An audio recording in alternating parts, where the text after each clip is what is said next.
नमस्कार दोस्तों, मैं हूं सत्यम तिवारी और स्वागत करता हूं आप सभी का अपने YouTube चैनल अंश 5G अकेडमी में changing the way of the learning. यहाँ पर आप सभी कुछ नए ढंग से कुछ स्पेशल चीजें रोज कोई कुछ न कुछ तो स्पेशल सीखते ही हैं। मैं आशा करता हूं कि आप सभी अगर यहाँ आए हैं तो कुछ नया सीख के जरूर जाएं। तो उसी क्रम में आज हम सभी पढ़ने वाले हैं सिंपल इंटरेस्ट। सिंपल इंटरेस्ट मतलब एसआई, साधारण ब्याज बाय ट्रिक। आज की यह वीडियो बहुत ही मजेदार और बहुत ही इंटरेस्टिंग होने वाली है। इससे पहले मैंने ऑलरेडी मैथ के कई चैप्टर्स पढ़ा रखे हैं, सारी चैप्टर्स मैंने बाय ट्रिक पढ़ाए हैं। अगर अभी तक आप सभी ने वो चैप्टर्स मेरे नहीं देखे हैं ना, तो डिस्क्रिप्शन में आपको उसकी लिंक मिलेगी, आप वो सारे चैप्टर जाके देख सकते हैं, वॉच कर सकते हैं। और अगर आप चैनल में नए हैं ना, तो अभी मत सब्सक्राइब कीजिएगा। जब आपको पूरी वीडियो समझ में आ जाए और पसंद आ जाए तब मेरे चैनल को सब्सक्राइब कीजिएगा, लाइक कीजिएगा और शेयर कीजिएगा। नोटिफिकेशन की बेल आइकन को ऑल पर सेट कीजिएगा ताकि मेरे वीडियोस की जो लेटेस्ट नोटिफिकेशन है उसकी इन्फॉर्मेशन आप सभी तक आराम से पहुंचती रहे। तो लेट्स स्टार्ट द वीडियो। जैसा कि आप सभी देख सकते हैं कि आज हम साधारण ब्याज यानी कि सिंपल इंटरेस्ट पढ़ने वाले हैं। सिंपल इंटरेस्ट जानते हैं क्या होता है? देखिए, इसमें सबसे पहले हम कुछ चीजों को कुछ चीजें हमें यहाँ पर सीखनी होंगी जो कि हमारे लिए भी शायद नहीं हो सकती हैं, आप जानते भी होंगे। तो हम कुछ यहाँ पर इंटरेस्टिंग बातें आज जरूर सीखने वाले हैं। देखिए, इसका जो सबसे पहली और सबसे आसान ट्रिक और फार्मूला कह लीजिए होता है कि सिंपल इंटरेस्ट यानी कि SI इज इक्वल टू होता है P multiply by R multiply by T by 100। देखिए, इसको आप ट्रिक कहिए या फार्मूला कहिए। यहाँ पर हम सारी चीजों से पहले अवेयर हो लेते हैं। P हमारा वो अमाउंट है, P हमारा वह अमाउंट है जिसे हम किसी को ब्याज पर देंगे, जिसे हम किसी को ब्याज पर देंगे या किसी से ब्याज पर लेंगे, या इनिशियल जो प्रिंसिपल इसे कहते हैं प्रिंसिपल, इसे प्रिंसिपल कहा जाता है, इसी पे हमारा ब्याज लगना है। और देखिए, एसआई हमारा हो जाएगा सिंपल इंटरेस्ट। आर हमारा वह रेट है जिसे कुछ परसेंट में दिया रहेगा, रेट जिस पर हम किसी को ब्याज पर देंगे, टी मतलब समय अपॉन डिवाइड बाय 100। और इसका दूसरा जो फार्मूला है, जो दूसरा सबसे मेन फार्मूला है, amount is equal to AMMOUNT। Amount is equal to होता है P प्लस SI। दूसरी ट्रिक है, अगर आपसे अमाउंट निकालने को कहेगा तो आप प्रिंसिपल में SI को जोड़ देंगे, आपका अमाउंट निकल के तैयार, कंप्लीट। कोई दिक्कत इसमें, कोई दिक्कत। यहाँ से आपका एग्जाम में क्वेश्चन नहीं आता है। जी हाँ, यहाँ से एग्जाम में क्वेश्चन नहीं आता है। अब तो सर जी बता क्यों रहे हैं? अरे भाई, ये बेसिक है, कॉन्सेप्ट है, इसको भी जानिए ना, जो बहुत ही इंपॉर्टेंट है। इसको भी जानिए। हो सकता है एग्जाम के दिमाग कौन देखा है, हो सकता है यहाँ से भी दे देना क्वेश्चन, तो इसको भी पढ़िए रहिए, इसको भी जानिए। देखिए, हम मान लीजिए क्वेश्चन लेते हैं। देखिए, क्वेश्चन आपका किस प्रकार से कहेगा कि 1000 रुपए का P इज इक्वल टू 1000। अब यहाँ पर 1000, 10,000, 4,000, 5,000 कुछ भी हो सकता है। 1000 रुपए का 5% वार्षिक ब्याज की दर से ईयरली, EARLY ईयरली वार्षिक दिया रहेगा तो हम वार्षिक निकालेंगे। यहाँ पर कुछ भी दे सकता है, वहां पर वार्षिक दिया रहेगा तो वार्षिक निकालेंगे। उसके बाद में टाइम दिया रहेगा, यहाँ पर टाइम इज इक्वल टू मान लीजिए 5 साल, 5 ईयर। कोई दिक्कत यहाँ पर? ठीक है। तो देखिए, हमारा क्वेश्चन पूछेगा कि 1000 रुपए का 5% वार्षिक ब्याज की दर से 5 वर्ष में सिंपल इंटरेस्ट कितना होगा, ये पूछ सकता है, या फिर अमाउंट कितना होगा, ये पूछ सकता है। तो हमसे कुछ भी पूछे, हमें आंसर जो है अपने ही शब्दों में आराम से धैर्य से निकाल के देना है। कोई दिक्कत आपको नहीं होनी चाहिए, कोई भी दिक्कत आपको नहीं होनी चाहिए। देखिए, सपोज कीजिए हम निकालते हैं, यहाँ पर हमारा फार्मूला हम जानते हैं, SI इज इक्वल टू हो जाएगा P यानी कि 1000 multiply by 5 multiply by 5 upon 100। Sorry, 2 zero ही कटेंगे, सॉरी हाँ, 300 होगा यार, 100 होगा, यहाँ पर 2 जीरो कट जाएंगे, बचेगा 1। तो 25 धामा 250 रुपए हमारा ये हो गया हमारा SI। इतना तो हमारा SI निकल के आया। अमाउंट इज इक्वल टू होता है P प्लस SI, तो हम अमाउंट में इसको जोड़ देंगे, यानी कि हमारा अमाउंट जो आ जाएगा वो आ जाएगा 1250। ये तो हमारा हुआ बेसिक मेथड। चीजें यहाँ पर सारी क्लियर होनी चाहिए। ये तो हमारा हुआ बेसिक मेथड। अब आप कहेंगे सर जी हम ट्रिक से किस प्रकार से लगाएं? देखिए, हम जानते हैं कि ब्याज हमारा जब भी निकालने को कहेगा ना, हमारी हमेशा वृद्धि होगी। और हमने अपने परसेंट वाले चैप्टर में पढ़ाया है कि जब कुछ परसेंट में कोई चीज वृद्धि हो रही हो ना, तो उसको किस प्रकार से लगाते हैं। यहाँ पर वृद्धि हो रही है किसकी? 5% की। और कितने साल? 5 साल। मतलब कुल मिलाकर 5%, 5 साल वृद्धि होगी, तो टोटल 25% की वृद्धि होगी। क्या मैं ऐसा कह सकता हूँ? ध्यान से सुनिएगा बात। अगर 5% की वृद्धि हो रही है और 5 साल हो रही है, तो क्या 25% की वृद्धि हो रही है? ऐसा मैं कह सकता हूँ। मतलब हमारे अमाउंट 1000 रुपए पर 25% की वृद्धि हो रही है। चीजें सारी क्लियर होनी चाहिए, कोई दिक्कत? तो मतलब हमारा जानते हैं क्या हुआ, बस 1000 का 25% आप निकाल लीजिए। 25 से 500 ये कट गया हमारा, ये 25 धामा 250 आपका आ गया आंसर। ये हमारा एसआई आया। तो हमारे वृद्धि कितनी हो रही है? 25%। मतलब अब देखिए, ये तो हम सिंपल निकाले, और अगर वृद्धि होती थी तो उसी को 100 में जोड़ देते थे। यहाँ 125% अगर निकाल लेंगे तो हमारा डायरेक्ट अमाउंट आ जाएगा, नहीं आ जाएगा? देख लेते हैं कि आएगा कि नहीं आएगा। देखिए, जो ही 25% की वृद्धि हुई, अगर आपने अभी तक परसेंट से इंक्रीमेंट वाले क्वेश्चन नहीं देखे हैं तो आप लोग परसेंट से वो क्वेश्चन जाके देख लीजिए, तभी ये बात आपको समझ में आने वाली है।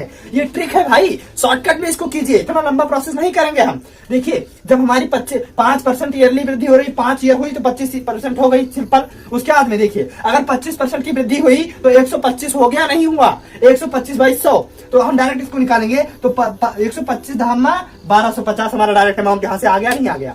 अब हमसे अगर अमाउंट भी प्रिंसिपल भी पूछे, अगर प्रिंसिपल पूछे तो डायरेक्ट ही 25% निकालेंगे, नहीं निकालेंगे? यहाँ से कोई दिक्कत आपको? इसी प्रकार से आपसे कुछ क्वेश्चन पूछे, कुछ भी पूछे, हमें कुछ नहीं ध्यान देना, हम डायरेक्टली अपना वही वृद्धि वाला फार्मूला लगाएंगे। मान लीजिए आपसे कोई पूछे कि 1350 रुपए का 10% वार्षिक ब्याज की दर से 10% वार्षिक ब्याज की दर से 3 वर्ष का हमें अमाउंट बताइए। हम उतना लंबा नहीं जाएंगे। 10% की वृद्धि हो रही है 3 साल, यानी कि हम कह सकते हैं 30% की वृद्धि हो रही है। कह सकते नहीं कह सकते हैं कि 30% की वृद्धि हो रही है? बस आप कुछ नहीं करना, जब ही 30% की वृद्धि हुई तो हम 1350 का मल्टीप्लाई बाय 130 अपॉन 100 निकालेंगे, हमारा अमाउंट आ गया। देखिए, 13 से इसको मल्टीप्लाई कराइए, हमारा अमाउंट ले लीजिए। कोई दिक्कत यहाँ पर आपको कोई डाउट नहीं होना चाहिए। आप सिंपल सी बात है, अगर ऐसा ही निकालना हो तो इसी में से इसको घटा दीजिए, माइनस कर दीजिए। सारी चीजें यहाँ पर आपकी क्लियर हो जानी चाहिए। यहाँ से जो कुछ भी आपसे पूछा जाएगा आप उसका आंसर डायरेक्टली देते चले जाएंगे। ये हमारी ट्रिक थी।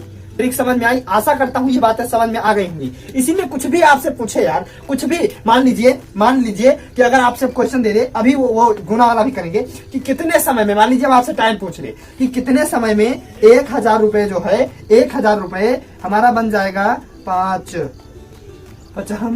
25 5 36 1300 कितने समय में बन जाएगा? देखिए, क्वेश्चन मास्टर में पूछ सकता है कि 1000 रुपए 1300 बनने में जो लगने वाला समय है t इक्वल टू हमें फाइंड आउट करना है, जबकि ब्याज की दर r इक्वल टू आपकी कुछ दे दे 5%, मान लीजिए दे दिया।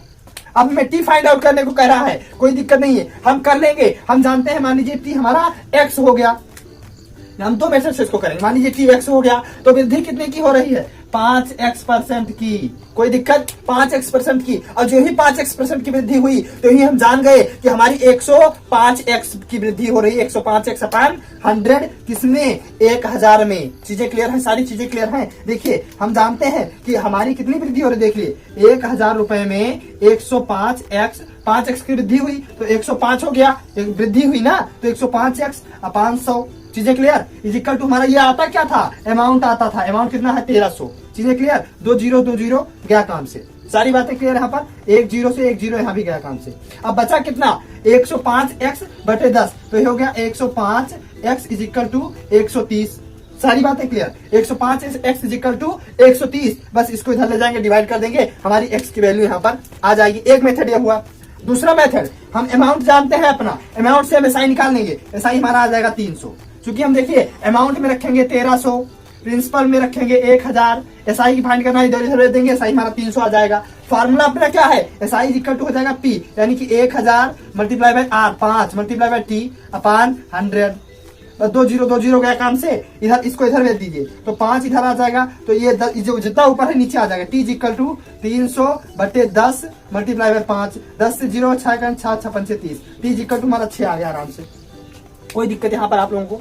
ये शायद ये हमारा मेथड काम नहीं करेगा यहाँ पे, क्योंकि 5x तो हमारा हो गया टोटल। अब 5x इसमें जुड़ेगा किस प्रकार से यार? ये नहीं काम करेगा, मतलब वर्केबल नहीं है यहाँ पे। मैंने सोचा था शायद काम कर जाए, नहीं करेगा। इस प्रकार से आप इसको लगा लेंगे। मतलब सिंपल इंटरेस्ट से आप देखिए, इसका नाम ही सिर्फ सिंपल इंटरेस्ट है। अब आने वाला है इसमें एडवांस सिंपल इंटरेस्ट, जो कि सिंपल नहीं रहेगा, बहुत हार्ड रहेगा, बहुत कठिन रहेगा। नाम सिंपल इंटरेस्ट होने से सरल नहीं हो जाता। जितना ये सिंपल नाम है इसका, उतना ही कठिन इसके क्वेश्चन आते हैं। तो अब हम थोड़ा इसकी डिफिकल्टी की ओर बढ़ते हैं। तो सबसे पहले इसको हम इरेज करते हैं। ये तो हमारा रहा सिंपल। अब थोड़ा एडवांसमेंट आते हैं। इसमें क्वेश्चन इसी प्रकार से, ज्यादातर क्वेश्चन इसी प्रकार से पूछे जाएंगे जो अब हम पढ़ने वाले हैं। यहां पर हम क्या पढ़ेंगे जानते हैं कि जब कोई धन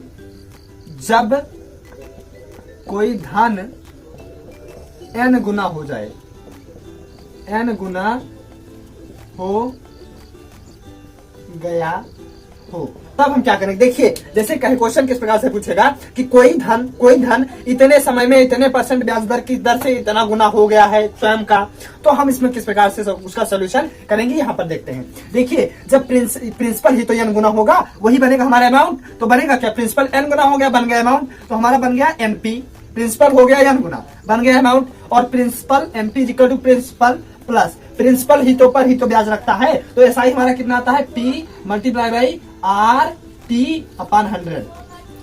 भाई यही तो अभी तक हमने सीखा, P multiply by R multiply by T/100, यही ऐसा ही होता था। तो देखिए सिंपल, यहाँ पर आप सभी देख सकते हैं कि यहाँ भी P है, यहाँ भी P है, यहाँ भी P है, P को सब जगह आप कॉमन कर काट सकते हैं, तो यहाँ हमारा क्या आएगा, N is equal to 1 plus RT/100, यही तो आएगा। तो देखिए 1 को इधर भेज दीजिए, तो N-1 is equal to the RT/100। ये हमारा ट्रिक निकल के आ गई, ट्रिक TRICK। अब गुना जब पूछे आपसे कभी भी तो आप डायरेक्ट इसी पर रख के उसको लगाएंगे, ठीक है, कॉन्सेप्ट क्लियर है, सारी बातें क्लियर हैं। चलिए यहाँ से क्वेश्चन सबसे ज्यादा आता है, तो यहीं से डायरेक्ट हम क्वेश्चन को स्टार्ट करते हैं। देखिए मान लीजिए आपसे क्वेश्चन कहेगा, क्वेश्चन किस प्रकार से कहेगा जानते हैं कि कोई धन है जो 9 गुना हो गया है, कोई धन है जो 9 गुना हो गया है, और कितने जानते हैं, कोई धन 5 साल में 9 गुना हो गया है, तो उसकी जो % रेट है वो आप फाइंड कीजिए। आपसे क्वेश्चन इस प्रकार से पूछेगा सिंपल कि कोई धन स्वयं का 9 गुना हो गया है, तो उसको आपको रेट फाइंड करना है। तो देखिए सिंपल, हम जानते हैं कि जितना गुना होगा उसमें से 1 कम करेंगे, यानी कि 8 इज इक्वल टू कितना साल, 5 मल्टीप्लाई बाई R और डिवाइड बाई 100, 5 एकम 5, 20 पंचे 100, R is equal to 8 multiply by 20, 2 8 16, 160%। Rate हमारी कितना आसान था, कितना आसान निकल के आ गया। कोई दिक्कत यहाँ पर, कोई दिक्कत, चलिए कोई दिक्कत यहाँ पर आई होप नहीं होनी चाहिए आप सब में, आप सभी को इसमें कोई दिक्कत नहीं होनी चाहिए। चलिए अब दूसरा देखते हैं कि मान लीजिए क्वेश्चन किस प्रकार से पूछेगा कि कोई धन जो है, कोई धन 5 साल में 4 गुना हो गया, 4 गुना हो गया। ध्यान से समझिएगा इन सारी बातों को, 5 साल में 4 गुना हुआ है, ठीक है।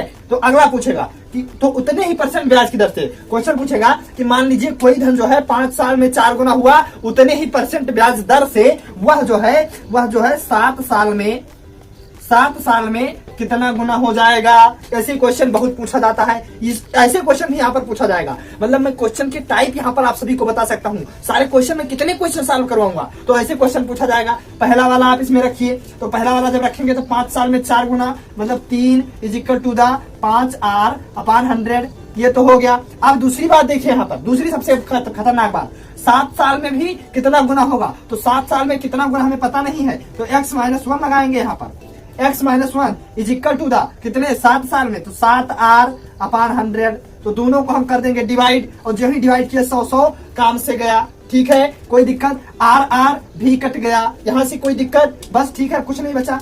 यहाँ पर हमारा जानते हैं क्या आ गया, 3/X-1 इज इक्वल टू 5/7, आ गया नहीं आ गया। देखिए यहाँ से कितना आसान था, इसको लगाने में उम्र बीत जाती अगर हम बेसिक कॉन्सेप्ट इसको लगाते। यहाँ से आपको कितना आसान मिला, R हमारा सेम था, कट गया, 100 नीचे था, कट गया। यहाँ पर अब देखिए तिरछा मल्टीप्लाई आप लोग करवा दीजिए, 7 3 21, 5x - 5 इधर आएगा, 26 इज इक्वल टू 5x 5 इधर आ गया 26, तो x इज इक्वल टू 26/5। आपका देख लिया आंसर आ गया कि इतना गुना हो जाएगा 7 साल में, कोई दिक्कत। अब इसी क्वेश्चन को इस प्रकार से पूछ रहा है कि तो 5 गुना, तो 8 गुना, सॉरी 8 नहीं, तो 10 गुना होने में लगने वाला समय कितना है, तो भी तो अब आप लगा सकते हैं ऐसे क्वेश्चंस को। चाहे जो आपसे पूछे कितना आसान है, आप लगा सकते हैं, नहीं लगा सकते हैं ऐसे क्वेश्चन, चाहे जितना भी कठिन आपसे पूछ ले। अब आई होप आप सभी को ये सारे क्वेश्चन अब लगाने में कोई प्रॉब्लम नहीं होगी, कोई कठिनाई नहीं होगी। चीजें क्लियर है, सारी बातें क्लियर, आगे बढ़ा जाए। चलिए तो सबसे पहले इसको हम इरेज करते हैं। सिंपल इंटरेस्ट में अभी तक हमने सिर्फ 2 प्रकार के क्वेश्चन हमने सीखे हैं, मतलब इसमें कई प्रकार के क्वेश्चन बना के देगा। अभी हम जब आगे क्वेश्चन सॉल्व करवाएंगे तो हम इसमें सारी चीजें देखेंगे। तो अब हमारा जो तीसरा प्रकार का क्वेश्चन है कि अलग अलग ब्याज दर से, देखिए मान लीजिए आपका क्वेश्चन क्या कह रहा है कि कोई पी है, कोई धन पी है जो 3 साल के लिए, 3 ईयर के लिए, ऐसे कुछ T1 ईयर के लिए R1% पर दे है। उसके बाद में अगले जो T2 ईयर है उसके लिए R2% पर दे है। इसी प्रकार से आपका बढ़ता चला जाएगा। मतलब मान लीजिए कि 1000 रुपए को प्रथम 5 साल के लिए 10% ब्याज दर है, उसके बाद में अगले 10 साल के लिए, उस पर 15% ब्याज दर है। इसी प्रकार से आगे जो ही बढ़ता जाएगा तो आपकी ब्याज दर चेंज होती जाएगी। तो इस प्रकार के क्वेश्चंस को सॉल्व करने के लिए जानते हैं क्या करेंगे। देखिए हम जानते हैं इसका SI is equal to form हो जाएगा P multiply by R1 T1 plus R2 T2 plus डा अपॉन 100। सिर्फ एक बार 100 से डिवाइड करेंगे। इसी क्वेश्चन को इस प्रकार हम सॉल्व करेंगे। कोई दिक्कत जैसे बैंक में नहीं होता है। देखिए मान लीजिए क्वेश्चन है कि आपने 1 लाख रुपए को 10,000 रुपए को जो है बैंक से कर्जा लिया, और बैंक की रेगुलरिटी जानते हैं क्या कह रही है कि अगर बैंक से आपने कर्जा लिया है तो पहले 2 ईयर के लिए YEAR के लिए आपको 5% ब्याज देना होगा। ठीक है, अगले 3 ईयर के लिए आपको 7% ब्याज देना होगा। उसके अगले 5 ईयर के लिए आपको 10% ब्याज देना होगा। तो कहता है कि अगर जो है यह व्यक्ति, जिस व्यक्ति ने इस पैसे को लिया है, अगर उस व्यक्ति ने 12 साल बाद 5 3 8 2 10 साल बाद पैसे को वापस किया तो उसे कितना पैसा देना होगा, ऐसे कंडीशन देगा और पूछेगा अगर 10 साल बाद उसने पैसे वापस किया तो उसको कितना पैसा देना होगा। तो हम जानते हैं, फार्मूला अपना लगाते हैं, SI is equal to P multiply by 2 पंचे 10 प्लस 7 तियां 21 प्लस 5 दहम 50 अपान 100। P हमारा कितना है 10,000। 2 जीरो गया काम से, 21 10 31 और 50 31 81 100 तो उसका बना SI कितने साल के लिए 5 3 8 2 10 साल के लिए 8100 उसका बना SI। और उसके बाद में जानते हैं कहा गया प्रिंसिपल में जुड़ जाएगा SI, तब तो अमाउंट बनेगा। तो यहाँ पर 8100 जुड़ जाएगा तो टोटल 18,100 रुपए उसको टोटल बैंक को वापस करना होगा जब साधारण ब्याज चलेगा। एक्चुअल में बैंक में कंपाउंड इंटरेस्ट चलता है, मतलब चक्रवृद्धि ब्याज चलता है। तो यहाँ से आपकी यह बातें भी क्लियर हुई या नहीं हुई, मुझे कमेंट सेक्शन में बात जरूर से बताइएगा। तो आई होप आप सभी को मतलब ये सारी वीडियो जो समझ में आ गई होगी। अब चूंकि मैं यहाँ पर सारे क्वेश्चन नहीं सॉल्व करवा सकता हूँ यार, अगर आपको कोई पर्सनल क्वेश्चन फंसा हो सिंपल इंटरेस्ट से, कंपाउंड इंटरेस्ट से रिलेटेड, तो आप मुझे कमेंट सेक्शन में, या आप सभी को इंस्टाग्राम और फेसबुक की मेरे पेज लिंक और फॉलो लिंक दिख रही होगी, आप सभी मेरे इंस्टाग्राम और फेसबुक लिंक को जाके फॉलो कीजिए। वहां से आप मुझसे क्वेश्चन पूछ सकते हैं, या मेरे व्हाट्सएप से डायरेक्ट आप क्वेश्चन मुझसे पूछ सकते हैं। जो क्वेश्चन आपको ना समझ में आया डायरेक्ट मुझसे पूछ सकते हैं। तो अगर आपको अब मेरी वीडियो जो है समझ में आई है और पसंद आई है तो प्लीज मेरे चैनल को सब्सक्राइब कीजिएगा, लाइक कीजिएगा, शेयर कीजिएगा, नोटिफिकेशन के बेल आइकन को ऑल पर सेट कीजिएगा ताकि मेरे वीडियोस की जो लेटेस्ट नोटिफिकेशन है वो आप सभी तक आराम से पहुंचती रहे और आप सभी बेहतर तरीके से अंश 5G अकेडमी के साथ जुड़े रह सकें। तो मिलते हैं नेक्स्ट क्लास में, तब तक के लिए जय हिंद, वंदे मातरम।